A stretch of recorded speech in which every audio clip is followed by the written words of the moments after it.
Genesis chapter 7, starting in verse 11. It says, "In the 600th year of Noah's life, in the second month, on the 17th day of that month, on that day, all the sources of the vast watery depths burst open. The floodgates of the sky were open, and rain fell on the earth 40 days and 40 nights." So people are like, what are these floodgates? Well, understand that to the ancient people, they thought that there were gates in the sky, like these orderly gates. And God had opened these gates and is allowing the watery depths, allowing that chaos to fall down. These gates are also open below, and it was allowing this chaos, this unknown, to rise up. And there is one single place of order and safety that mankind could find refuge, and it is on the ark. And God has shut the door and sealed them in to protect them from this intense, insane chaos all around.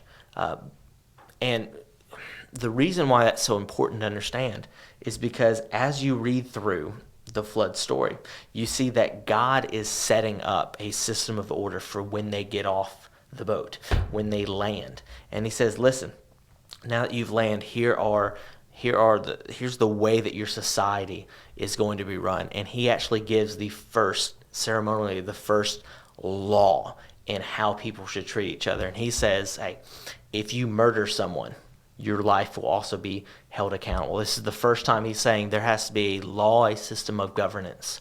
Not only that, there's also going to be days and seasons and years in a regular calendar. And don't worry that I'm ever going to flood the earth with chaos again and everything will be wiped out. This is a reliable system that you can bargain for. Also, the animals are going to have the fear from you, but you can have their meat. There's all these laws, these systems, but you can't eat the blood of the animals. That God is setting up for an orderly society so that the great evil that occurred when there weren't those things, when they had rejected God's laws and just started doing their own thing, so that it theoretically would not happen again. This is the Lord giving a promise. And then he also gives a picture to that promise, and that's the rainbow.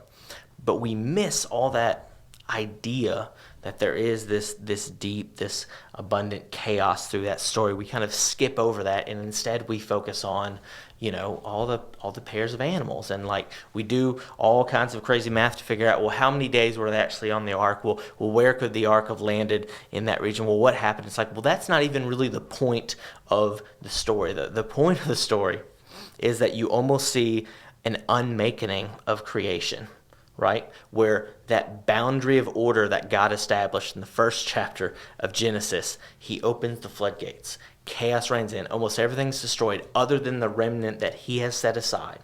And now he is remaking creation, allowing mankind to start over, setting aside these orderly seasons, setting aside these laws, telling them that they should not make the same mistakes and that he wouldn't remake creation again.